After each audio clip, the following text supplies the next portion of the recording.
pelan-pelan. Kemudian setelah itu berhenti sebentar supaya sakit itu bisa meresap ya pada serutnya, kemudian diputar ya. Biasanya kalau pasiennya itu sampai rasa ngeri gitu ya, itu berarti sudah sampai sana, bahkan ini sampai mau batuk gitu. Kemudian segera masukkan ke dalam PTN atau buffer. Kalau PCR dengan PTN, kalau antigen dengan buffer, mengaduk dan dipatahkan rangkai sel tersebut sehingga tabung bisa ditutup. Jadi ini sebagai ringkasan nanti teknik untuk swab ya. Nanti prakteknya nanti Bapak Ibu sekalian, teman-teman bisa langsung kepada pasien atau bisa dicoba kepada teman-teman sendiri, nggak apa-apa ya, nanti bisa saling mencoba ya, sekaligus dites ya, monggo. Terus berikutnya ya. Nah ini yang kedua, seuroparing. Ini khusus ya, khusus untuk yang periksa PCR. Kalau yang periksa antigen tidak perlu. Jadi sama tekniknya ya. Jadi langsung, yang penting jangan sampai menyentuh lidah, kemudian dimasukkan ke belakang, yang kemudian diputar mengelilingi ovul. Ya. Nanti kita lihat videonya ya. Jadi dua slide ini yang perlu kita pedomani, dan nanti untuk prakteknya. Saya kira simple ya. Hanya apa ya? Istilahnya pertama kali mungkin kita khawatirnya zaman dulu ya, karena banyak atau beberapa bulan lalu banyak kasus sehingga kita mulai ketakutan dalam penularan. Alhamdulillah saat sekarang itu sudah sedikit ya yang positif PCR-nya. Terus, nah ini gambarnya, nanti setelah ini nanti ada videonya ya. Jadi kalau nasofaring ya di sisi kiri, jadi sampai jadi posisi kepala itu agak menengah sedikit ya, bisa sejajar. Jadi artinya yang lubangnya itu bisa sejajar ya, jadi agak sedikit ya. Kemudian yang di uroparing itu di sisi kanan dulu, kemudian ditarik ke kiri, tapi jangan sampai menyentuh lidah, nanti kena air liurnya. Kemudian yang di kanan ini adalah sampel pada anak, jadi mungkin keluarganya cukup mampu atau petugas bisa mampu seperti itu. Terus, Mas Andi. Nah, ini videonya nih. Monggo silakan untuk melihat. Check for nasal obstructions that may interfere with sampling at the correct site in the nose. With the patient's head tilted slightly back, gently insert the swab into the nostril, keeping the swab near the septum floor of the nose, while gently pushing the swab into the post-nasopharynx. As a visual reference, the swab should be inserted about half the distance from the patient's nostril and the ear. For an optimum specimen, you must rotate the swab several times while it is in contact with the nasopharyngeal wall. The patient may cough, and that is okay. Avoid touching the swab applicator below the molded breakpoint, as this could lead to contamination and incorrect results. Gently remove the swab from the patient. Remove the screw cap from the tube and insert the swab into the transport container all the way to the bottom of the tube.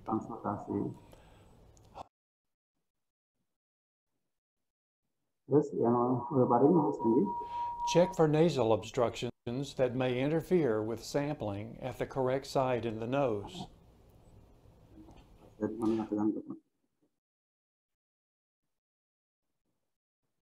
Yang satunya lagi, yang orofaring lagi. With the patient's head tilted slightly. Orofaring, nah ini.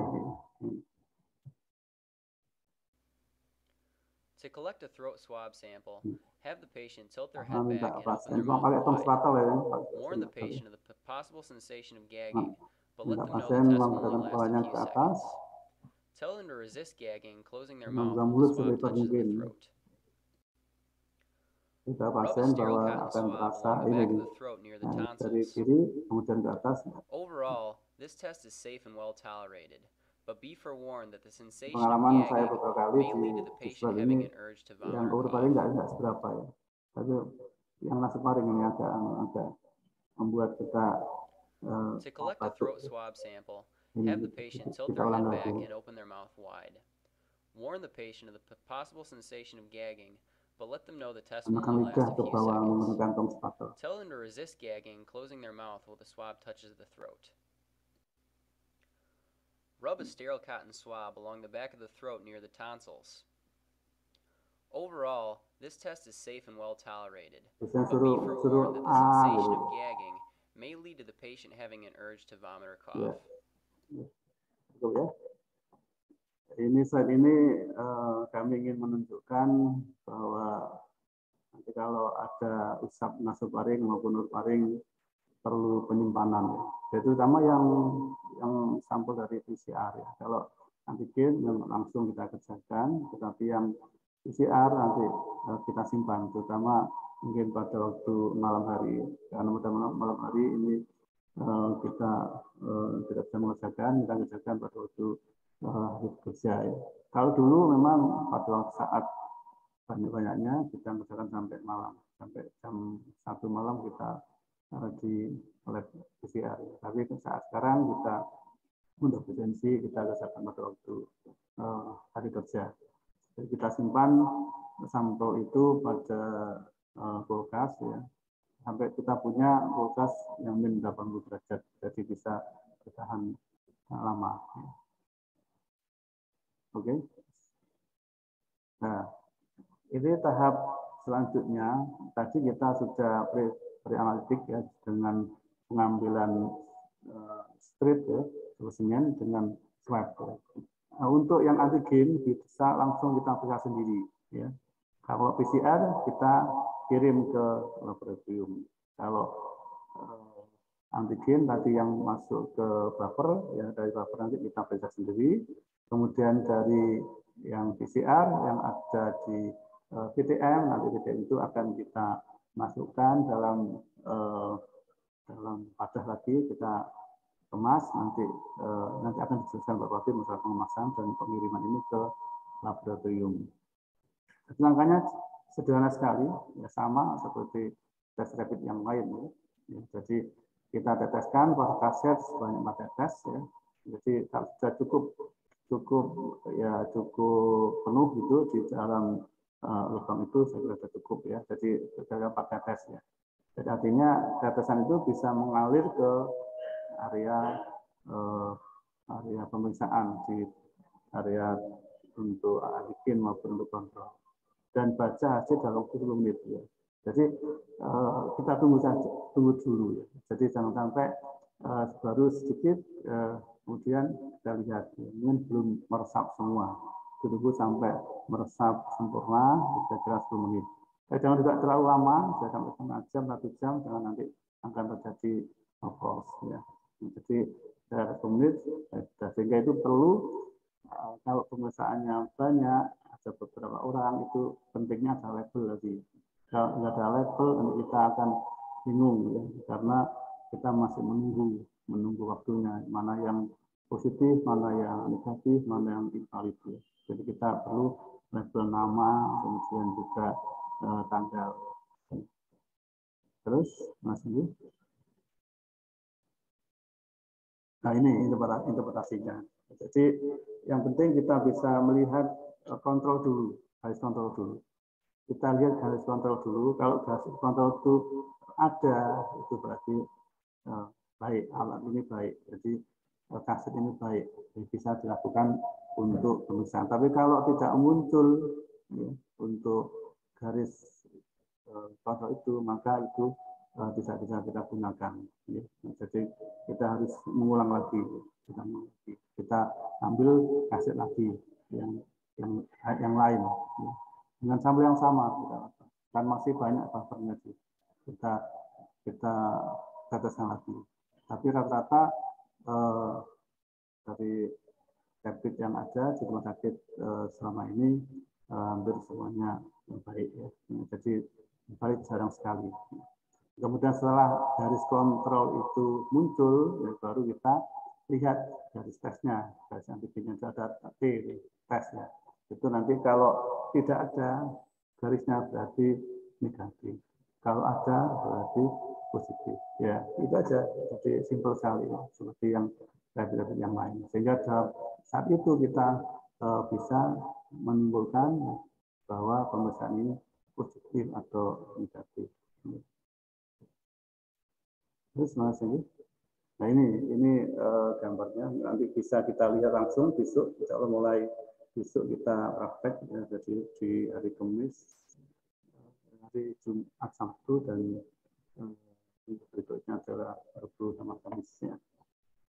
Ini contoh kaset saja, jadi itu ada negatif ya, di sebelah kiri itu ada garis ya, itu garis C itu kontrol. Jadi ini bisa digunakan, artinya baik ya, kaset ini ada garis. Ini tidak ada garis lagi, CT nggak ada garis, berarti itu adalah negatif. Kemudian yang positif ya ada dua garis C ada, T juga ada, berarti ini positif. Kemudian yang invalid ya, invalid tidak ada garis pada garis kontrol atau tidak ada garis pada garis kontrol ini, ada dua ini. Jadi walaupun ada garis di T, tetap tidak kita bisa simpulkan. Walaupun tidak ada maupun ada di T itu tetap kita simpulkan invalid.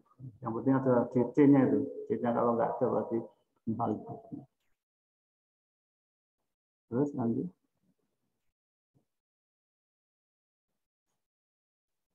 Nah, ini sebelumnya, jadi ini memang ada kemungkinan false juga ada ya. Jadi bisa aja positif, bisa aja positif. Artinya hasilnya itu jelas, maksudnya itu di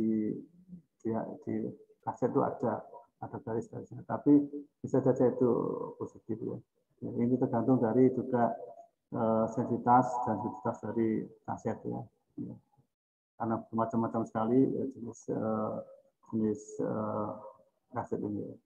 Dan bisa saja masih ini negatif karena mungkin virusnya masih sedikit ya, belum terdeteksi oleh anak karena sensitivitasnya memang rendah. Terus, nah ini kelebihan dan kekurangan rapid antigen. Waktunya masih lama saja. Ya. Jadi kelebihan dan kekurangan dari antigen. Yang pertama, kelebihannya ini bisa mendeteksi komponen virus langsung. Jadi memang yang deteksi adalah virusnya. Ya. Kalau dulu rapid antibody itu adalah antibody. Gitu. Kalau antibody menunggu masa inkubasinya. Tapi kalau pada rapid antigen tidak perlu menunggu. Jadi pada saat ada virus itu akan bisa terdeteksi. Dan ini tidak perlu alat laboratorium khusus, jadi langsung di situ, langsung di tempat bisa kita kerjakan, tidak perlu ke laboratorium, dan juga petugasnya tidak perlu keterampilan khusus ya, sehingga semua tenaga kesehatan insya Allah bisa kalau kita tahu dan kita praktekkan 1-2 kali saja sudah bisa ya. Nah, kekurangannya yang tentunya kalau dibandingkan PCR ya memang ya masih lebih sensitif dan spesifik PCR. Kemudian kekurangannya masih menggunakan swab ya. Kalau di rapid antibody kan tidak swab ya, karena mungkin swab itu bagi beberapa orang kurang nyaman ya, karena diambil dari nasofaring. Kemudian membutuhkan APD level 3. Tetap kita perlakukan bahwa setiap pasien yang di di tes antigen maupun PCR itu adalah angka positif, sehingga kita pakai level 3. Kemudian memerlukan perhatian khusus terhadap sensitivitas yang bawah sini, artinya alat memang banyak sekali, kita cari yang punya sensitivitas dan dosis yang baik. Ya. Terus, nah ini ada tambahan. Jadi yang penting tadi sudah, saya kira untuk swab antigen dan PCR, ya, dan juga pemeriksaan antigen itu sudah cukup sebetulnya. Ini hanya tambahan saja. Mungkin teman-teman melihat hasil pemeriksaan PCR bisa lebih banyak mengetahui. Jadi untuk PCR hasilnya selama ini yang di laboratorium ada 4 ya, positif, negatif, potensial, dan invalid. Ya. Dalam perkembangannya kita keluarkan positif dan negatif saja. Potensial tidak kita keluarkan, akhirnya kita bisa lebih hati-hati, bisa masuk ke positif. Ya. Kemudian yang dimaksud positif itu kalau di alat itu memang ada kurvanya ya. Teman-teman tidak perlu sampai ke sana. Yang penting adalah melihat hasilnya. Hasilnya itu ada CT-nya. Jadi hasilnya positif ada CT-nya. Kalau negatif tidak ada CT-nya. Dan kalau dilihat di alat itu kita melihatnya adalah di threshold ya.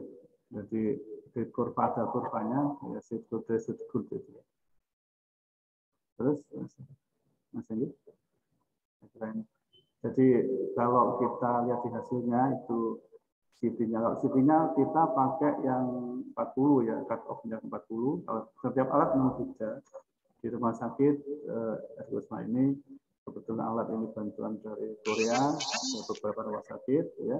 Ini CT-nya 40 cut off-nya. Ya. Jadi kalau 40, kalau kurang 20 dilihat dari beberapa, kalau 38-40 itu lemah, ya. Kalau sampai 30 sedang, kalau kurang dari 29 ini kuat. Jadi ini menunjukkan ada materi genetik, ya. Jadi virus bisa hanya material saja. Kalau pada CT yang tinggi ya 38 itu hanya material saja. Jadi yang virus hidup sangat sedikit atau tidak ada. Lanjut. Ya ini hanya teori saja. Jadi yang kita periksa di situ ada gen ya, gen yang kita periksa biasanya ada 4 ya, ORF, E, ADRP dan gen N. Tapi yang kita periksa cuma 2 gen, yaitu gen ORF sama gen E. Jadi masing-masing setiap gen itu memiliki nilai ambang atau garis threshold fluoresensi. Jadi ORF itu 1000, N 1500. Jadi hasil PCR itu adalah akumulasi dari sinyal fluoresensi. Jadi nanti punya kurva. Kalau kurva ini itu melebihi dari threshold yang ambang standar berarti positif. Dan dilihat di alat. Lanjut. Ini teori saja. Jadi tahap pemeriksaannya itu adalah ekstraksi, kemudian penempelan dan juga aplikasi. Jadi seperti di ruangan kita itu juga ada ruang ekstraksi. Jadi untuk pemisahan kertas DNA menjadi RNA. Kemudian juga di situ tempat ekstraksi juga ada penempelan. Kemudian juga ada ruangan khusus untuk amplifikasi. Ini memang kita harus memisahkan antara ruang ekstraksi yang sangat infeksius. Ini yang kita harus hati-hati pada ruang ekstraksi ini karena sangat infeksius ini, makanya kita harus punya tekanan ruangan yang negatif yang tinggi. Kita selalu kontrol tekanan negatifnya itu harus negatif. Lanjut. CT yang yang dimaksud adalah singkat dan cycle threshold. Jadi kita alat itu dari sini adalah jumlah siklus ya, siklus yang dibutuhkan sampai sinyal frekuensi berarti threshold. Jadi siklusnya, jadi setiap semakin tinggi, semakin banyak siklusnya berarti siklusnya semakin sedikit. Ya. Jadi nilai CT tersebut berbanding terbalik dengan jumlah target asam folik dalam sampel. Artinya semakin rendah CT maka semakin banyak asam folik yang terdeteksi. Jadi baru diputar satu siklus saja sudah positif, berarti siklusnya sangat banyak. Makanya ada 15 kali itu sudah positif, itu berarti sangat banyak. Tapi sekarang alhamdulillah sudah menurut kasusnya. Kalau ada mungkin ya 1-2 lah ya. Memang kasusnya sudah buruk ya. Lanjut mungkin. Ya, jadi memang idealnya memang berstandar dengan kultur ya.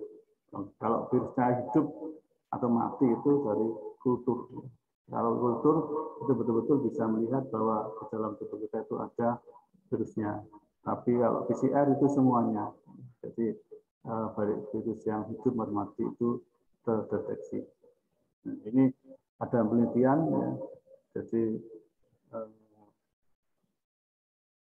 pada CT sampai 34 ya, itu sudah tidak ada virus terdeteksi. Kemudian 38 dari orang 38 yang menggunakan 34. Lanjut.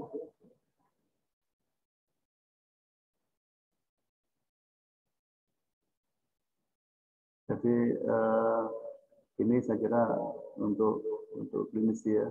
Jadi tindak lanjut hasil ya. Jadi kita tetap memeriksa PCR 2 kali ya, positif. Kalau positif tidak perlu lagi, kalau negatif diulang lagi hari kedua. Nah, dulu kalau ada potensial pernah kita mengulang sampai hari ketiga, ke-6, ke-19 ya. Dan ini sudah dengan banyaknya kasus ya, atau dengan perjalanannya sekarang tidak perlu lagi mengulang sampai sana, kita keluarkan positif negatif saja, tidak perlu potensial. Dan juga untuk follow up ya, follow up kalau tanpa gejala atau gejala ringan sedang tidak perlu lagi. Tapi kalau yang berat hari ke-10 kita kasih untuk PCR ya. Terus masih. Nah, ini sebagai penutup ya, memang masing-masing mempunyai kelebihan dan kekurangan. Ya. Ini jadi memang sebagai standarnya mestinya kita lakukan PCR ya. Tetapi karena PCR ini perlu waktu ya, sampai beberapa jam. Bahkan kalau nanti pas harinya pas tidak mengerjakan pada waktu malam ya, maka kita menunggu lebih lama lagi. Dan agak mahal memang ya, agak mahal. Sekarang tapi sudah dibatasi oleh pemerintah 275 kalau di luar.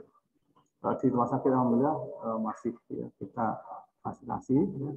Jadi tidak ada pembiayaan ya. Dan untuk melanjuti sementara belum kita buka lagi ya. Tapi memang kekurangan lagi perlu APD yang PCR itu harus lebih ketat ya. Kemudian untuk antigen ya ini memang ya cepat ya, langsung bisa dikejar di tempat, mudah dalam pengerjaannya, dalam interpretasinya mudah. Saya kira semua orang kesehatan ya, baik kesehatan non kesehatan pun bisa melihat ya.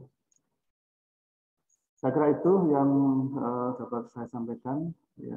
Mungkin nanti kalau ada kurang jelas monggo bertanya, atau pada saat UJT langsung kita juga bisa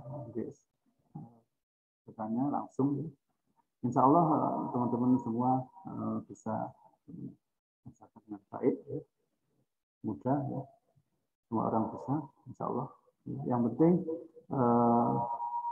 bahwa kita melakukan ini untuk supaya pasien itu bisa lebih cepat terdiagnosis ya, dengan rapid antigen. Jadi kalau kita masih menunggu PCR memang waktu lama, tapi kalau dengan antigen kita ada waktu mungkin 10 menit atau 15 menit kita bisa mengetahui hasilnya. Kemudian bila ada yang kurang, mohon maaf ya. Terima kasih. Assalamualaikum warahmatullahi wabarakatuh. Waalaikumsalam warahmatullahi wabarakatuh. Terima kasih Dr. Zainul atas ilmu yang diberikan pada pagi hari ini. Saya mohon maaf sebelumnya karena di sini mungkin untuk host dan co-hostnya juga jadi satu dengan saya beserta dengan operator lain. Kalau ada keterlambatan informasi atau yang berhubungan dengan kegiatan-kegiatan ini, sekali lagi kami dari Diklat mohon maaf untuk segala sesuatunya. Oke, kita lanjut saja ke materi yang berikutnya biar tidak banyak menyita waktu, biar lekas selesai. Sebab ini Bu Prapti juga sudah bergabung dengan kita. Bu Prapti bisa mendengar? Bisa. Terima kasih Mas Hengki, sudah bisa. Ya, siap. Monggo Bu Prapti langsung saja waktu dan tempat saya persilakan.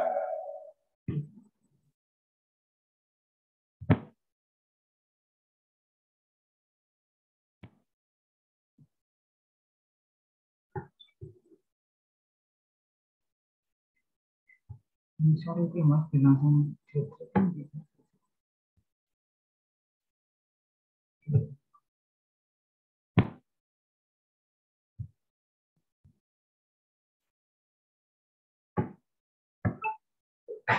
Enggak usah.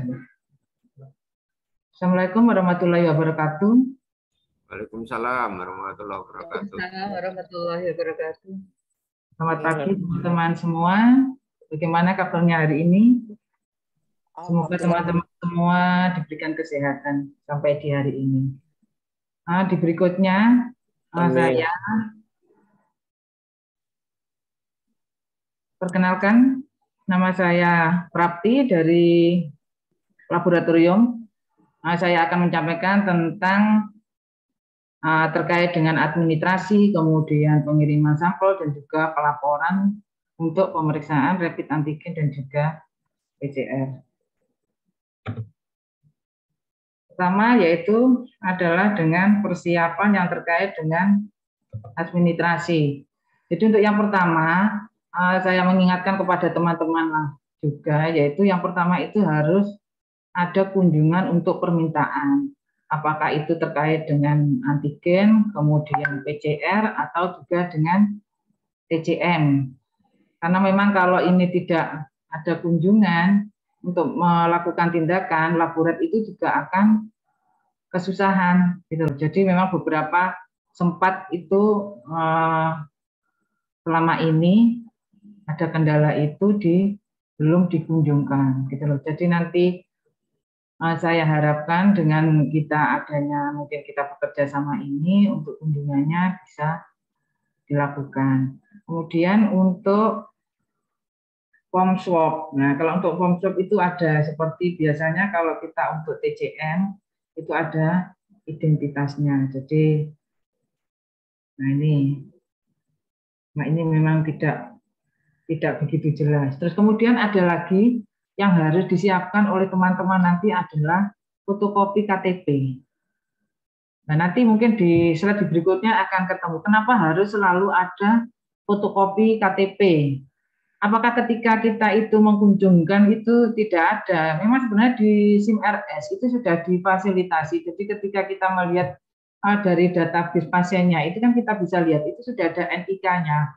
Cuma memang saya paham mungkin di lapangan terkadang memang NIK yang diberikan itu kadang tidak sesuai. Memang apakah pasiennya yang memang tidak membawa, keluarganya yang tidak membawa, Atau mungkin juga pernah juga kita adalah salah entry. Jadi misalkan belakangnya itu 00001, ternyata 00000. Nah, itu akhirnya memang membuat kendala di kami itu terkait untuk pelaporannya. Nah, di berikutnya adalah untuk persiapan bahan dan prosedur. Tadi mungkin sudah disinggung. Ya, Slide-nya belum berubah. Slide-nya belum jalan, Mbak.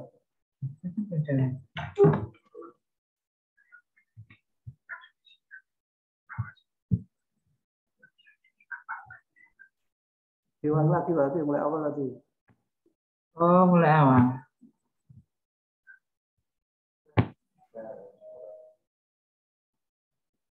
Nah, ini yang pertama adalah persiapan, yakni terkait administrasi. Nah, di sini bisa dilihat untuk ini kunjungan dari billingnya, kemudian ada form untuk swab. Ini bisa TCM, kalau TC ini PCR ini. Kalau yang TCM nanti ada lagi formnya itu, kemudian yang di sini ada fotokopi KTP atau KK. Jadi yang kita perlukan di sini adalah memang nomor NIK-nya.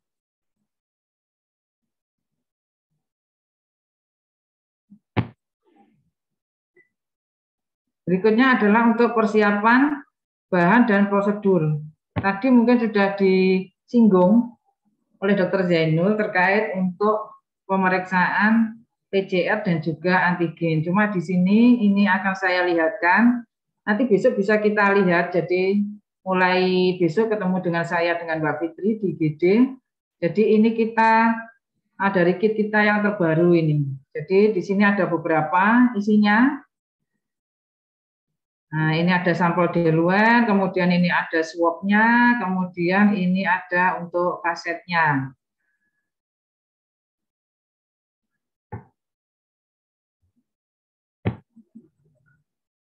Nah, ini untuk prosedur dari pemeriksaan antigen. Jadi yang dipakai adalah swab nasofaring.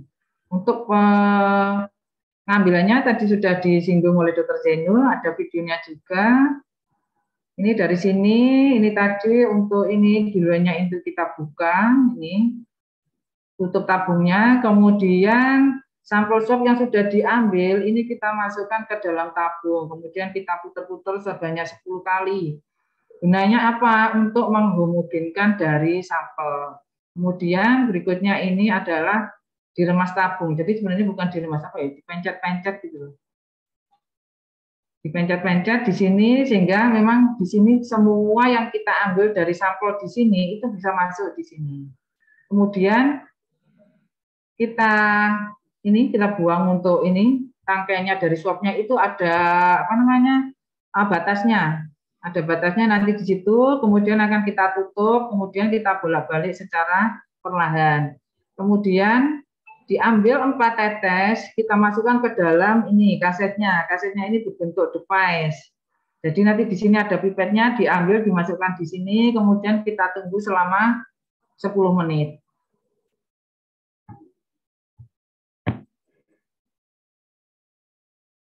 Untuk interpretasi hasil dari antigen sudah disampaikan oleh Dr. Zainul. Nanti kita lihat apakah positif, negatif, atau invalid.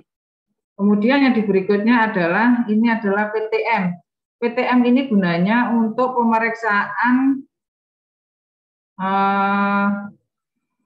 swab PCR dan juga swab TCM. Nah, di sini ada 2. Nanti ini semua berasal dari laboratorium. Nanti jadi teman-teman itu bisa bond ke kami. Jadi nanti ini PTM-nya, kemudian ini swab-nya, kemudian ini ada parafilmnya, kemudian ini ada tisu, kemudian ini ada label, kemudian ini ada plastiknya. Jadi memang nanti terutama yang dari isolasi, kemudian dari IGD, juga kita harapkan ini bisa mengambil untuk sampel PCR juga, gitu loh.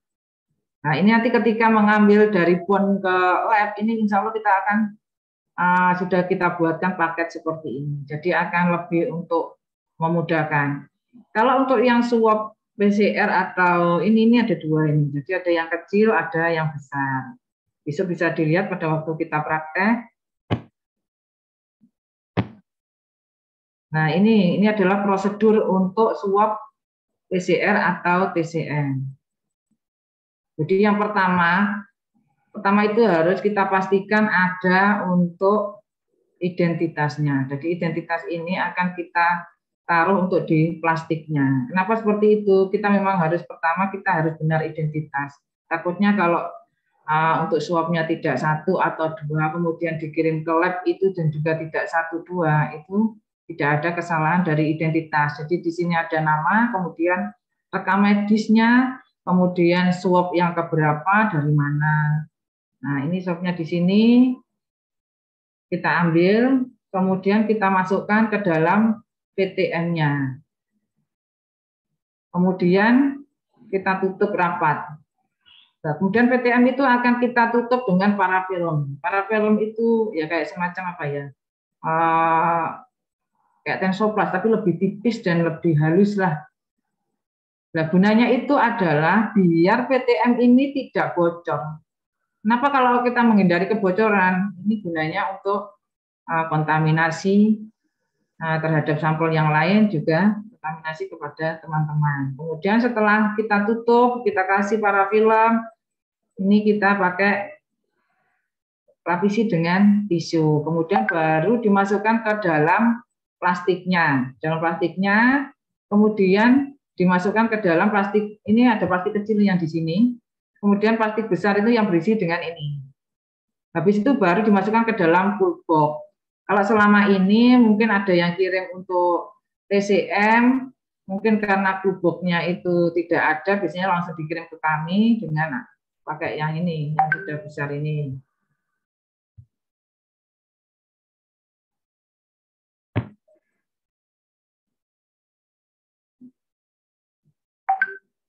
Yang di berikutnya adalah tentang pengiriman sampel. Nah, pengiriman sampel yang betul memang harusnya ini ada cool box ini. Nanti apakah misalkan diperlukan cool box ini akan kita bicarakan dengan manajemen. Kita belikan seperti punyanya BDRS itu, mungkin itu lebih aman untuk semuanya. Jadi sampel dimasukkan ke dalam cool box, kemudian dipastikan tidak bocor dan segera dikirim ke laboratorium. Nah, di berikutnya lagi adalah terkait dengan pelaporan. Untuk pelaporan, jadi sebenarnya untuk antigen ataupun PCR itu kita ada laporan yang namanya itu adalah all record. Jadi ada all record untuk antigen dan juga ada all record untuk PCR. Dan itu semuanya harus kita laporkan. Jadi mungkin kalau teman-teman paham kenapa hasil kita bisa masuk ke Peduli Lindungi. Sekarang kan kemana-mana pakai Peduli Lindungi, itu adalah karena kita masukkan ke dalam all record. Jadi all record itu bridging dengan Peduli Lindungi sehingga sudah masuk ke situ. Kita tinggal masukkan NIK kita, hasil kita misalkan kapan diperiksa, PCR, kemudian antigen dia akan masuk ke situ. Nah, untuk laporan ini, terus terang memang untuk akun itu ada di kami, di laboratorium. Jadi nanti yang akan memasukkan untuk laporan itu adalah dari kami, dari laboratorium, karena memang ini adalah tanggung jawab laboratorium. Tapi kami dari teman-teman semua terkait dengan unit-unit itu kami mohon bantuannya. Jadi nanti di setiap shift itu akan nanti kita bagikan untuk yang seperti ini. Jadi laporan swab PCR atau antigennya itu kita ada nama, kemudian tanggal lahir, nomor rekam medis, alamat, beberapa hasil dan ruangan. Jadi ini tiap shift kami nanti mohon bisa ada seperti ini. Nanti kita buatkan, mungkin saya share di grup, nanti bisa di print masing-masing. Nah, ini disertakan juga untuk fotokopi KTP-nya. Jadi kalau hasil kan mungkin teman-teman bisa langsung tahu nanti misalkan di situ. Tapi untuk misalkan teman-teman menghendaki ada print hasil, itu nanti akan kita fasilitasi bisa minta di lab IGD, karena memang lab kami yang buka 24 jam adalah IGD, jadi bisa diprintkan lewat IGD gitu. Jadi teman-teman memang tidak ada otoritas untuk ngeprint dari ruangan masing-masing. Tapi misalkan itu untuk yang situ. Tapi misalkan setiap pagi minta ini, kita akan kita fasilitasi. Jadi nanti setiap pagi bisa diambil untuk hasil dari antigennya itu, misalkan untuk dimasukkan ke dalam rekam medis. Dan saya berharap dari teman-teman memang bersedia untuk mengisi ini, karena kalau ini kita tidak isi, itu kita tidak akan bisa memasukkan, kita akan kesulitan untuk memasukkan.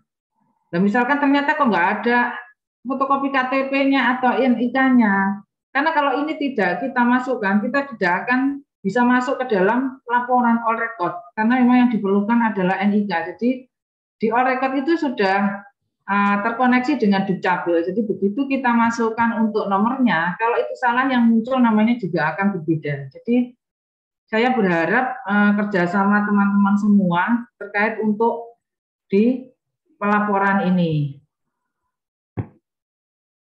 Nah, ini sekilas ini yang untuk akun kami dari all record itu seperti ini.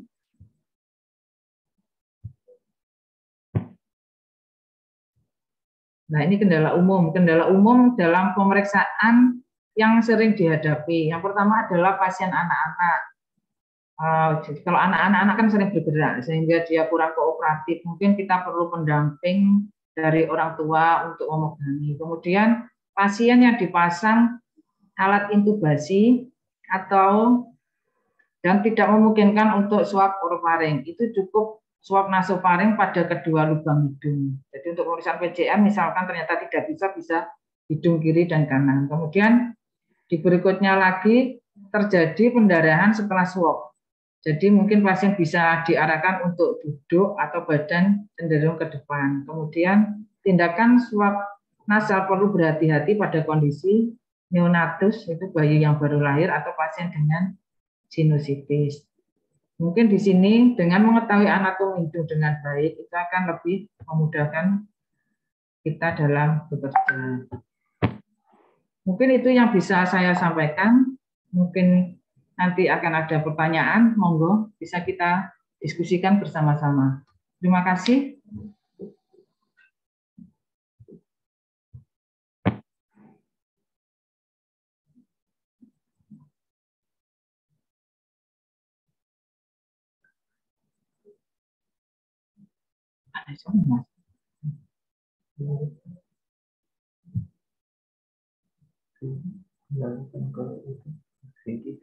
Terima kasih Pak Hengki, saya kembalikan kepada pembawa acara.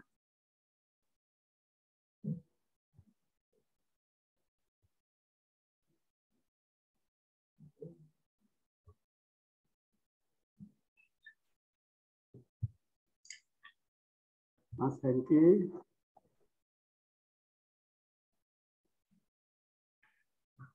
Atau langsung saja, berarti teman-teman mungkin ada yang kurang jelas atau yang bertanya, silakan. Ya, terima kasih dokter. IGD tanya dok. Oh ya, Pak Andoko ini ya. Iya. Ya. Monggo Pak Andoko. Ya, terima kasih dok. Tadi dikatakan sama dokter Yaingul bahwa untuk pengambilan sampel itu harus sebaiknya dilakukan dengan pakai APD level 3. Dengan APD level 3. Kemudian ruangannya harus bertekanan. Halo.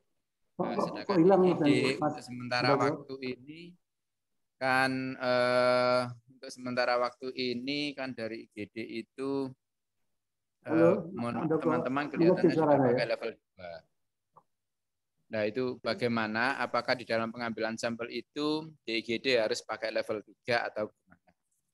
Yang kedua, tadi dikatakan bahwa diklat ini adalah untuk, mohon maaf, tadi dikatakan bahwa pelaksanaan diklat ini sebetulnya kegiatan laboratorium kan ada 3, pra-analitik, suaranya hilang Mas dan post analitik. Nah, untuk yang disampaikan tadi kelihatannya di pra-analitiknya. Apakah nanti untuk interpretasi Pak Handoko suaranya kecil. Pembacaan hasilnya itu harus dari petugas laborat atau gimana, dok? Harapannya dari teman-teman itu insya Allah bisa. Suaranya semakin tidak jelas. Itu dikerjakan oleh teman-teman. Halo Pak Andoko. Ya Dok, terima kasih. Assalamualaikum warahmatullahi wabarakatuh. Waalaikumsalam warahmatullahi. Mungkin teman-teman yang lain bisa bantu ya. Tapi yang saya dengar tadi pertama ya, yang APD tadi ya. Halo Pak Andoko. APD Dok. Ya. Jadi saya dengar yang pertama Pak Andoko menanyakan APD. Memang ya idealnya memang dipakai APD level 3 ya, idealnya ya. Tetapi dengan kasus yang sekarang yang memang sangat menurun sehingga kita katakanlah minimal ya APD level 2 plus lah ya. Jadi tetap masih memakai masker, kemudian yang N95 ya, kemudian tetap memakai gaun ya, kemudian level 3 mungkin sepatu aja, mungkin sepatu tidak pakai sepatu pun tidak apa-apa. Jadi level 2 plus ya, tidak harus level 3 yang seperti dulu. Memang dalam prosedurnya anjurannya memang level 3 pada saat itu. Kemudian yang kedua, 3 saya nggak mendengarkan. Mungkin ada teman-teman bantu. Apa itu yang tanyakan ya? Pak Doko? Halo? Mungkin Mas Hengki bisa bantu saya? Tadi pertanyaannya itu dokter, interpretasi untuk hasilnya, apakah yang akan membaca itu perawat atau petugas? Mungkin itu yang bisa saya tangkap. Oh, untuk jadi interpretasi yang rapid antigen. Ya. Jadi memang rapid antigen yang membaca adalah dari teman-teman semua. Saya kira mudah, tadi sudah kami jelaskan ya. Jadi nanti insya Allah pada waktu praktek bisa kita lihat sendiri. Jadi untuk membacaannya ini sangat mudah sekali. Kita pedomani pada ini aja, garis-garis itu aja, garis yang ada di dalam kaset itu. Ada 2 garis ya yang muncul. Tapi kalau nggak ada garis berarti invalid. Kalau garisnya cuma yang dites juga invalid. Pedomannya garis counter harus ada. Kemudian yang ketiga apa kalau dia? Kayak ada yang ketiga kayaknya tadi. Halo Pak Doko, bisa dengar? Ya, bisa Dok. Ya, apa dia? Yang pertanyaan lain apa ya? Saya nggak dengar soalnya. Ya tadi untuk yang masalahnya kan tadi di APD-nya, kemudian yang kedua ada tekanan. Ya, yang kedua kan ruangannya Dok. Sementara ini kan ruangannya kalau pengambilan di IGD itu kan ya di IGD kan diambil di tempatnya masing-masing. Kalau yang dulu kan kita siapkan ruangan yang betul-betul untuk safety biar tidak terjadi hal yang tidak diinginkan. Kemudian yang ketiga saya ingin tanyakan tadi adalah nanti untuk pembacaannya. Masalahnya di sini tadi dikatakan bahwa untuk pembacaannya itu ada waktu sekitar 10 menit ya kalau tidak salah ya dari paparan tadi sudah 10 menit. Nah, itu pun nanti mohon maaf ini pasien di IGD sudah mulai banyak Dok. Ini alhamdulillah rata-rata kunjungan di IGD sudah mulai 40. Nah, yang saya tanyakan untuk pembacaan hasilnya itu dari hasil yang sampel kita terima yang kita ambil itu kita langsung serahkan di laborat atau gimana Dok? Masalahnya kalau mohon maaf Dok, kalau memang teman-teman dari IGD harus membaca dan menunggu itu kelihatannya dari teman-teman IGD itu ada banyak yang mohon maaf banyak yang keberatan. Jadi kalau memang IGD itu dianjurkan untuk ngambil sampel ya oke kita bantu ngambil sampel. Tetapi kalau untuk hasil pembacaannya kami diserahkan ke petugas laborat. Itu permintaan dari teman-teman IGD kalau bisa Dok. Terima kasih Dok. Oh ya, terima kasih Pak Doko. Jadi yang pertama tadi saya jawab untuk masalah apa? Untuk masalah APD itu bisa dilakukan pada saat ini APD 2 plus cukup ya, tidak harus APD yang level 3 yang harus pakai lengkap seperti astronot itu ya. Jadi cukup level 2 plus juga nggak apa-apa. Kemudian yang kedua masalah ruangan, memang idealnya adalah tekanan negatif ya. Jadi minimal adalah ruangan terbuka dan juga ada sirkulasi minimal ya. Jadi ada di ruangan ada sirkulasinya, ada kipas anginnya yang mengeluarkan ya, jadi ada exhaust-nya ya, yang keluar ya, tidak ke dalam keluar itu sudah cukup. Atau di ruangan terbuka. Dan diusahakan seperti itu karena kita berupaya jangan sampai ada penularan. Kemudian yang ketiga masalah hasil, monggo nanti kita kondisikan ya, coba kita kondisikan nanti kalau misalkan hal seperti itu diminta monggo ya, cuma memang akhirnya kembali kepada hasil, hasilnya perlu waktu lagi karena dengan menunggu 10 menit kemudian dengan dibawa ke teman-teman lab nanti akan ada waktu lagi ya untuk melihat hasilnya. Tapi kalau misalkan taruh di situ kemudian tinggal pelayanan, yang penting ada labelnya, jadi ada label untuk identitas, kemudian dibiarkan aja nunggu ya dan waktunya itu ditulis waktunya supaya kita bisa melihat. Tapi kalau memang dari IGD itu ada hal seperti itu, ada kesulitan ya monggo nanti kita kondisikan. Cuma nanti kalau misalkan dibaca di lab ya pertama waktu ya. Waktu kalau 10 menit kemudian antar IGD yang bisa mengirim ke lab itu apa ada waktu lama. Kalau dalam lebih 10 menit nanti malah jadi false lagi ya. Kemudian nanti begitu sampai di lab kemudian hasilnya diminta oleh IGD juga perlu waktu lagi. Jadi monggo nanti lihat aja prakteknya di lapangan bagaimana nanti. Saya kira cukup mudah kok. Jadi artinya itu hanya sifatnya yang penting adalah identitas di situ harus ada dan waktunya 10 menit itu harus dibaca. Yang nanti kita lihat Mas Jalil di lapangan ya. Dan juga nanti mohon petunjuk dari Bapak PLT bagaimana apakah dibaca di lapangan atau tetap dibaca di lapangan. Tapi selama ini kalau dari sisi istilahnya seperti glukose itu ya, jadi kita pemeriksaan di tempat itu mestinya dibaca di lapangan. Itu praktis. Itu atau yang saya bisa sampaikan. Ya. Terima kasih dok. Ada tambahan sedikit. Untuk masalahnya gini dok, pertimbangannya dalam arti kalau memang nanti hasil laboratnya itu bisa dikerjakan di laborat, itu biar nanti teman-teman persipnya tidak usah melaporkan. Tadi kan dikatakan bahwa teman-teman SIP harus melaporkan, dalam persipnya harus melaporkan berapa yang di ini. Nah, mohon maaf dok, ini tenaga IGD pada saat ini juga berkurang karena diambil satu-satu untuk memenuhi kebutuhan di belakang. Sedangkan pasien sekarang sudah mulai banyak, terutama pasien sore dan malam. Kemarin dapat survei dari bidang keperawatan, Pak Muslikin tahu sendiri beberapa hari setiap habis maghrib atau sebelum maghrib sampai jam 9 itu bed-bed yang ada di IGD itu penuh karena pasiennya banyak. Nah, alangkah baiknya kita menginginkan dok, alangkah baiknya kalau hasilnya itu dibacakan oleh petugas laborat, jadi kita ngambil, kemudian kita sampelnya kita serahkan laborat, biar nanti tidak masalahnya di ruangan sendiri, di IGD sendiri tidak aman dok, pasiennya kan banyak sekali. Nah terus nanti perlaporannya pensip itu kan dari teman-teman yang shift pagi sore malam nggak usah laporan karena sudah include jadi satu untuk laporannya di laborat. Demikian dok, itu permintaan dari teman-teman dok kalau bisa seperti itu. Makasih dokter. Iya Pak Nunggu, nanti kita pertimbangkan. Nanti saya sampaikan ke teman-teman juga ke bidang penunjang atau Bapak PLT. Ya nanti kita pertimbangkan. Ya, monggo ada yang lain. Makasih dok penjelasannya. Assalamualaikum. Waalaikumsalam warahmatullahi wabarakatuh. Mbak Inca, mungkin ada yang mau ditanyakan? Oke, terima kasih Mas Hengki. Assalamualaikum warahmatullahi wabarakatuh. Terima kasih kesempatan yang diberikan. Jadi ini mungkin saya tidak mengikuti dari awal ya. Entah sudah dijelaskan atau belum bagaimana alurnya untuk kita mulai dari pendaftaran, pengambilan sampel PCR tadi.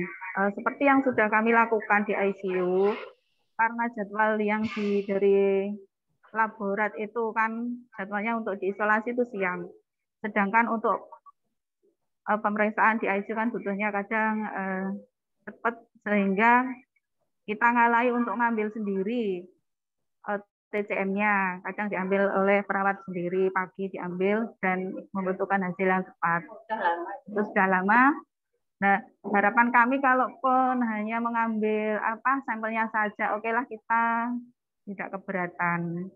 Tapi kalau harus pembacaan hasil, terus ada pelaporan tiap shift, itu ya mohon maaf, mungkin di ICU tidak bisa keberatan untuk melakukan itu. Karena memang tugas kami sendiri di sini juga pengadministrasiannya juga banyak, pasiennya juga membutuhkan penanganan yang intensif juga. Jadi ini perlu dipikirkan. Kalau yang sudah berjalan ini kan kita hanya ngambil sampelnya saja, kemudian dikirim ke laborat untuk pembacaan dan pelaporan kan sudah laborat. Kita hanya melengkapi untuk form 6 dan KK dan KTP itu saja. Apa yang disampaikan Pak Andoko tadi sebenarnya sudah mewakili kami semua yang di ruangan. Ya, terima kasih. Assalamualaikum warahmatullahi wabarakatuh. Waalaikumsalam. Bisa ya. Ya, dokter. Ya. Jadi nanti mungkin juga Bapak bisa menambahkan. Jadi seperti tadi yang kasus sama dengan Pak Andoko ya. Jadi pertanyaan yang ketiga. Jadi masalah pembacaan hasil ya, pembacaan hasil dan juga masalah nanti hasil atau pencatatan hasil atau pelaporan hasil. Ya. Jadi untuk hasil itu pertama kita kondisikan. Artinya kalau memang seperti yang diminta, berarti teman-teman setelah melakukan itu harus segera menyampaikan ke web. Soalnya ada waktu. Jadi waktunya adalah 10 menit tadi. Ya. Jadi artinya kalau lebih dari 10 menit nanti itu pada ada pause-nya. Ya. Dan juga yang kedua, teman-teman akan lebih lama dalam menerima hasil. Nah, karena dengan di lab tadi perlu waktu lagi untuk mengkomunikasikan kepada teman-teman di ruangan. Itu saja. Mungkin Pak Pati bisa menambahkan. Ya, terima kasih dokter. Ini terkait dengan untuk laporan. Jadi sebenarnya kita pun tidak ingin membebani teman-teman dengan pekerjaan tambahan. Jadi untuk kertas yang berisi, jadi satu sip itu misalkan ternyata hanya mengerjakan 5, itu kan diisi 5. Nanti setiap pagi dari tim kami itu yang akan keliling untuk mengambil, gitu loh, mengambil dari kertasnya teman-teman. Dan kita yang memasukkan ke dalam all record juga, gitu loh. Jadi memang kalau misalkan dari teman-teman keberatan dan itu minta kepada kami, apa itu justru menurut saya tidak efektif. Jadi misalkan mengambil, kemudian mengantarkan ke lab, ini hasilnya apa, yang menulis di lab, kan mintanya mungkin seperti itu. Nanti ada sampel lagi seperti itu. Menurut saya justru tidak akan efektif. Tapi kalau itu kan nanti kertas, itu kan setiap sip itu kan mungkin ada berapa, 2 orang atau berapa. Jadi ketika menulis sama. Jadi seperti kalau kita untuk pemeriksaan GDR stick itu kan juga ini ya, setiap pagi dari kami itu kan akan mengecek berapa yang dihabiskan, terus ini siapa saja, hasilnya apa, seperti itu. Mungkin itu yang bisa saya sampaikan, dokter. Monggo kalau ada untuk yang lainnya lagi. Ya, maaf Bu Prapti untuk tambahan dari GD, Mbak. Yeah. Mohon maaf, ini untuk sementara pengambilan sampel itu kan sudah teman-teman IGD semuanya yang ngambil untuk sampel pemeriksaan darah. Pada saat pasien datang, kalau memang ada tambahan untuk pemeriksaan swab, berarti kan bisa dilakukan pada saat itu juga. Misalnya setelah ngambil sampel itu, dari pengambilan sampel itu, dari laborat, dari pasien datang, kita lakukan DL-nya, ya kita mengambil sampel darahnya pengambilan sekaligus kita ambil swab-nya. Setelah itu kita akan langsung kirim ke laborat. Dalam arti kalau seperti ini kan kalau kita nulisnya di persip berapa-berapa, berarti kita kan nanti nunggu lagi karena itu masuk dalam laporan di buku laporan perawat juga Mbak Prati. Jadi kalau memang masuk langsung dikirim ke situ, otomatis kan di situ sudah bisa memprediksi karena semua pasien yang masuk kan di swab sama di DL. Nah, kalau di swab sama di DL sudah masuk semua, otomatis kan pencatatannya juga bisa masuk jadi satu di situ. Jadi dari teman-teman IGD tidak usah memasukkan lagi, tetapi siap untuk memasukkan di billingnya. Jadi tidak usah persipnya ini yang mengerjakan sekian, sip siang sekian, sip malam sekian kan tidak usah seperti itu. Tapi tetap untuk pengunjungan billingnya tetap kita kunjungkan. Sampel pengirimannya itu kan bersamaan dengan pemeriksaan darah. Itu Pak Prapti, makasih.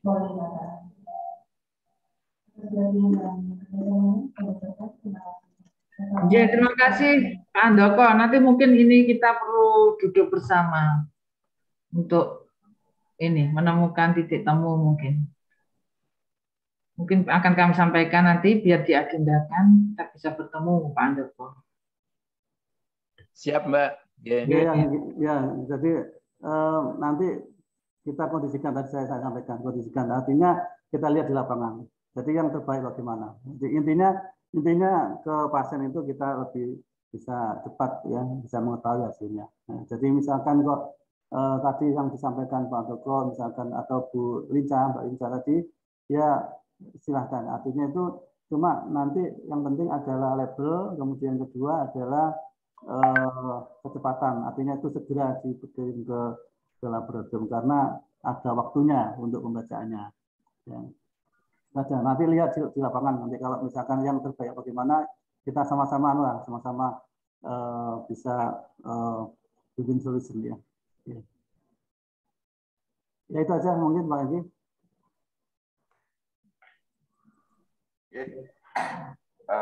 Nanti ada tambahan lagi atau mungkin dari rekan-rekan yang mau ditanyakan lagi, mumpung ini dari ICU Mas Hengki. Oh, monggo Mbak Tina, ICU, silakan. Iya, terima kasih.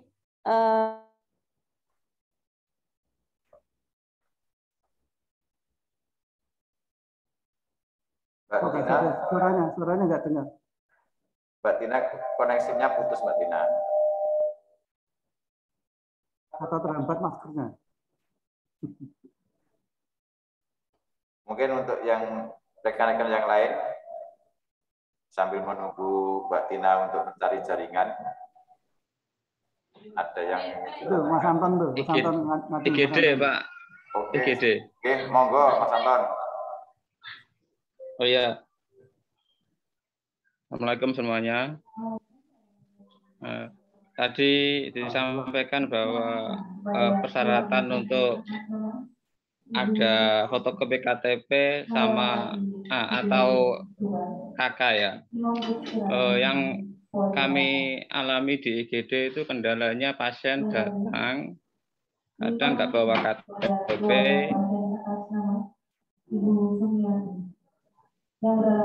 atau kita pakai barcode yang seperti pengambilan sampel darah itu aja. Sekian, terima kasih. Moga Pak Fatih. Tentang administrasi waktu.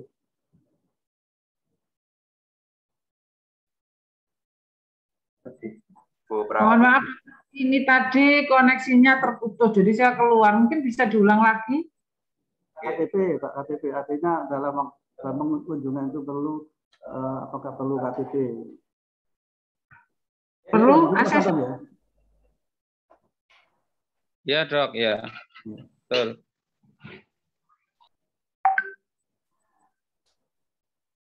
Maksudnya ketika mengunjungkan, apakah itu perlu ACC?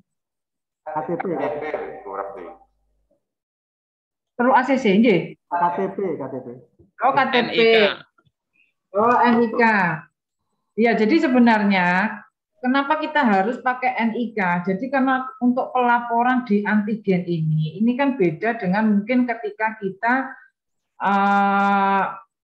pelaporan untuk hasil pemeriksaan yang bisa teman-teman lihat di viewer kita itu, di SIM-RS itu. Karena ini kalau tidak ada NIK-nya itu tidak bisa masuk. Jadi memang harus ada NIK-nya. Itu fardu ain, tidak bisa tidak bisa. Kalau itu nggak ada, tuh bagaimana ya? Tidak akan kita madakan bisa masuk gitu loh. Nah, untuk pelaporan antigen ini kan ya kita dipantau oleh Dinkes provinsi, oleh Dinkes kabupaten, oleh Kemenkes seperti itu. Jadi memang harus setiap hari itu bisa dilihat ini ada berapa. Jadi memang terkait dengan NIK ini kami mohon memang harus benar-benar ada.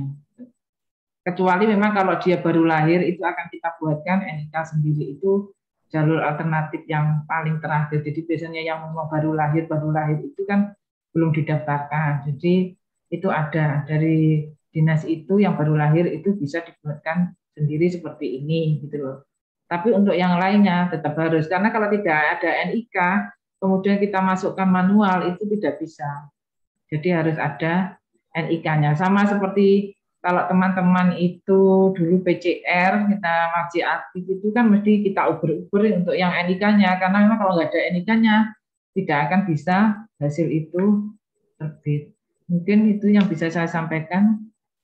Maaf Bu Pratiwi, saya negaskan yang disampaikan oleh Mas Anton. Kalau Ya. memang pelaporannya itu kan sudah jelas harus ada KTP sama NIK-nya. Yang kita tanyakan, kita kan butuh pemeriksaan cepat. Misalnya pasien yang datang di IGD itu kan jarang yang membawa KTP, kadang-kadang tidak membawa KK. Nah, pada saat pengambilan sampel bersamaan dengan pengambilan sampel darah itu, apakah bisa? Ini yang ditanyakan Mas Anton. Pada saat nanti untuk pengiriman sampel itu ke laborat itu pakai barcode yang ada di loket pendaftaran seperti yang ada di barcode yang kita tempel di contoh darah itu. Gitu Mbak Prati maksudnya dari Mas Anton. Oh, iya. Iya, Pak Andoko. Jadi mungkin seperti selama ini kan kita sudah jalan di IGD Pak Andoko ya, setiap hari. Itu kan ketika anak-anak dari tim swabber kami yang melaksanakan untuk pemeriksaan antigen, itu kan bisa langsung diambil. Tapi ketika itu jamnya sudah selesai, itu kan mesti akan ditanyakan tetap untuk NIK-nya, untuk KTP-nya. Kan seperti itu. Karena memang kan kalau anak-anak yang mengerjakan kan juga tidak mungkin akan begitu sampel diambil langsung masuk ke all record. Enggak. Jadi kan anak-anak itu begitu selesai jam operasionalnya di IGD, mereka masuk ke lab, itu baru melaksanakan untuk pengentrian di all record gitu loh. Kan selama ini sudah jalan dan tetap diminta gitu loh. Karena kalau itu enggak, nanti besoknya itu dioperkan lagi, diminta lagi, tetap minta untuk NIK-nya, seperti itu. Karena kalau itu tidak ada, tidak bisa masuk di all record. Jadi Pak Andoko, Mas Anton, jadi memang pernah kejadian ya, itu teman-teman itu mencatat ya, mencatat NIK, mencatat NIK, tetapi karena memang karena mungkin ketelitian ya, sehingga tidak tepat. Kemudian akhirnya kita mendapatkan komplain dari nggak salah di Puskesmas itu ya. Nah, akhirnya yang sekadar kok positif. Ternyata ada kesalahan NIK. Oleh karena itu makanya harusnya KTP yang kita minta. Soalnya kalau NIK aja nanti khawatirnya ada salah entry. Jadi memang NIK KTP ini sangat penting kita dalam melaporkan ke all record.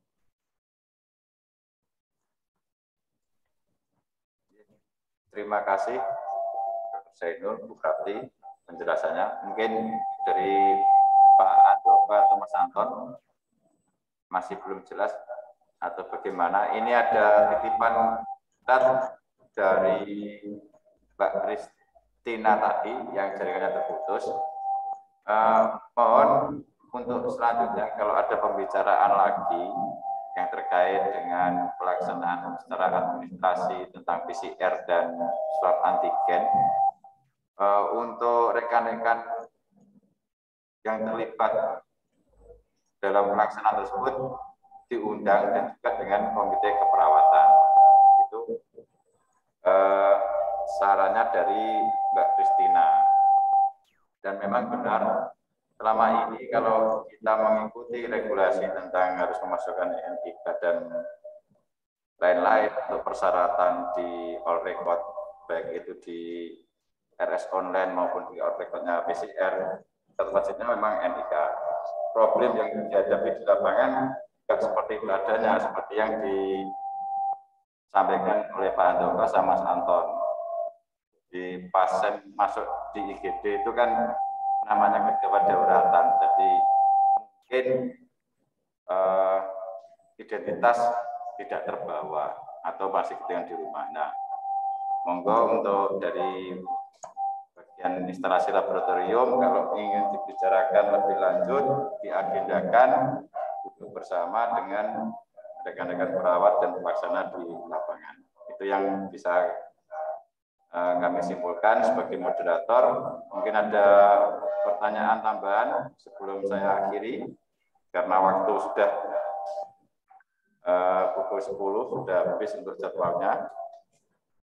Mohon maaf Pak Hengki, itu ada pertanyaan di chat dari Pak Basit itu belum dijawab. Oh, baru kebuka Pak Tegal, terima kasih. Ini ada pertanyaan dari Mas Basit Wahyu. atau dikenal dengan Mas Boy dari ruang ECU COVID.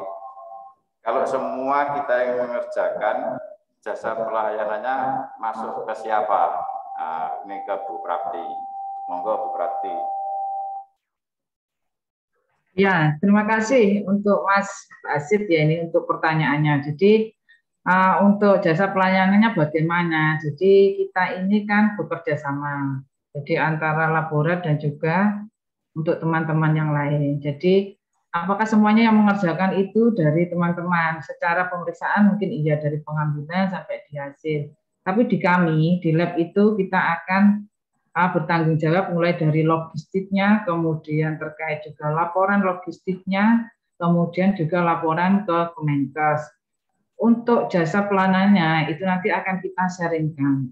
Untuk prosentasenya nanti kami manut dari tim jadwal. Apakah nanti misalkan laboratorium dikasih berapa persen, teman-teman berapa persen. Sama seperti kalau kita melaksanakan pemeriksaan GDR stick.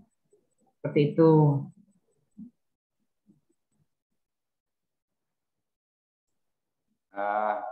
Terima kasih Bu Prapti. Nah ini ada Bu Kolis Umah yang resen. Monggo Bu Kolis Umah. Bu Kolis Umah. Bu Kolis mana Bu Kolis? Bu Kolis. Tadi Ini Bu Kolis Umah. Iya, Bu Kolis Umah yang resen.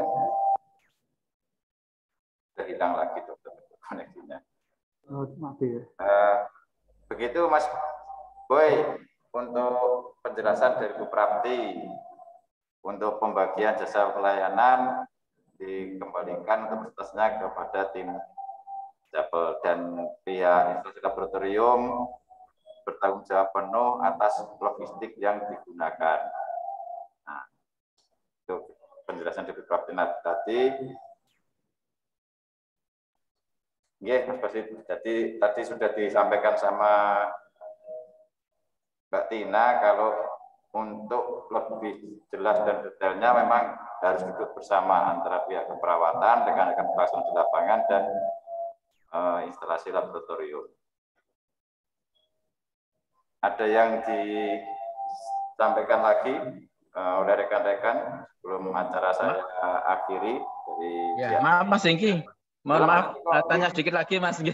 Monggo Mas Handoko. Iya.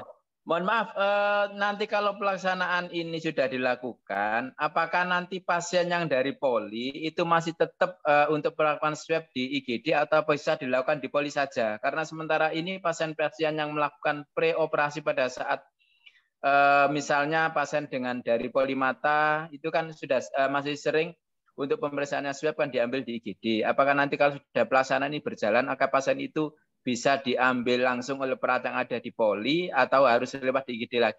Terima kasih, ngapunten. Oke, terima kasih Pak Handoko atas pertanyaannya bagus sekali. Monggo Bu Prapti untuk dijelaskan tentang pertanyaan Pak Handoko. Ya, terima kasih Pak Handoko. Terkait untuk pasien-pasien yang di poli, nanti memang kita rencanakan, jadi tetap kita ada. Jadi kita akan mengambil salah satu petugas dari kami untuk kita tempatkan di OK Paru. Di OK Paru. Jadi nanti memang bisa tetap dihandle di OK Paru. Karena memang poli-poli kan tidak mungkin akan datang kepada IGD. Kemudian mungkin juga ada beberapa ruangan yang memang mungkin amat sangat jarang lah. Hanya pada saat tertentu saja mungkin butuh ketika mungkin ada diagnosa, misalkan ternyata sudah masuk, ternyata ada pneumonia indeterminate, itu kan mungkin bisa butuh untuk pemeriksaan ini, itu bisa diarahkan ke poli paru. Untuk poli paru untuk saat ini mungkin sampai nanti masih akan tetap kita buka. Ya, terima kasih Mbak.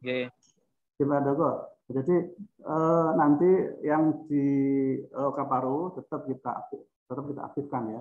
Jadi hari jam kerja tetap ada di sana untuk menerima permintaan dari mungkin juga dari poli, mungkin juga dari ruang-ruang yang lain ya, yang masih memerlukan untuk rapid antigen. Kadang kan juga ada yang dirujuk ya, dirujuk kemudian perlu rapid antigen, itu bisa dilakukan di poli. Dan juga mungkin nanti suatu saat ada pihak mandiri juga ada di situ. Nanti tetap kita berikan fasilitas untuk pelayanan selain ruang-ruangan yang ada di teman-teman ya. Jadi ruangan selain kan ada ruangan lain yang tidak ada untuk pemeriksaan rapid ruangan ya. Nah, jadi nanti di poli baru tetap ada. Kita siapkan setiap hari kerja. Terima kasih Pak Andogo.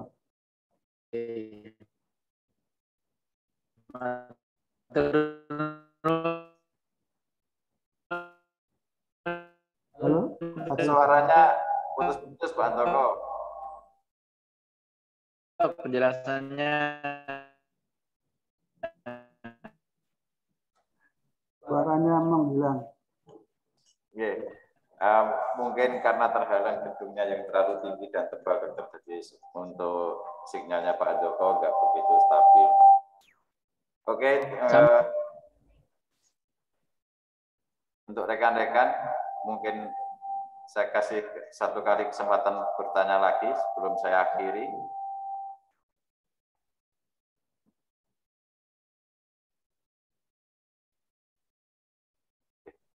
Ternyata sudah tidak ada, dokter, sudah jelas.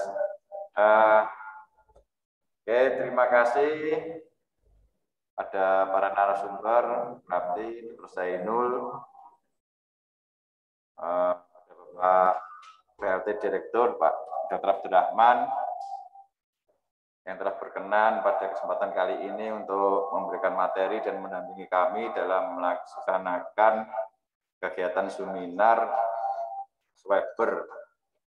Nah, untuk agenda besok mulai praktek di ruang IGD dimulai jam 8. Nah, saya mohon dengan hormat dan sangat untuk ketepatan waktu besok jam 8 biar pulangnya tidak terlalu malam dan kegiatannya juga berjalan dengan lancar. Sekian dari kami. Atas nama Unit Diklat, saya sampaikan terima kasih dan mohon maaf jika ada kekurangan dalam hal penyampaian atau mungkin koneksi yang memang nggak stabil untuk di daerah kita. Kami di Unit Diklat mohon maaf yang sebesarnya. Sekian. Saya sampaikan terima kasih. Assalamualaikum warahmatullahi wabarakatuh. Waalaikumsalam warahmatullahi wabarakatuh. Waalaikumsalam warahmatullahi wabarakatuh. Waalaikumsalam warahmatullahi wabarakatuh. Tapi penggawean wis beban kok.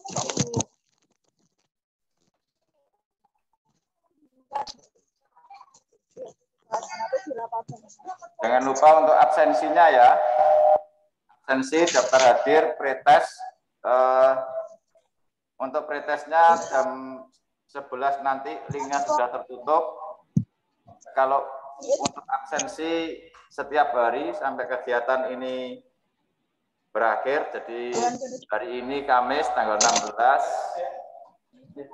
tanggal 17, tanggal 18, terus untuk tanggal 20, 21 kita rehat karena di instalasi laboratorium ada pemeriksaan dari pusat. Tanggal 22 kita kembali lagi untuk praktek 22, 23, dan 24. Jadi untuk 5 hari kegiatan absensinya tetap terbuka dan berjalan terus.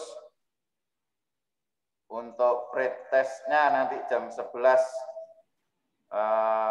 sudah tutup untuk dan bagi rekan-rekan yang belum mengisi formulir pendaftaran untuk segera dilengkapi karena formulir pendaftaran juga tertutup nanti jam 11 juga sama. Ya. Terima kasih atas perhatiannya disampaikan.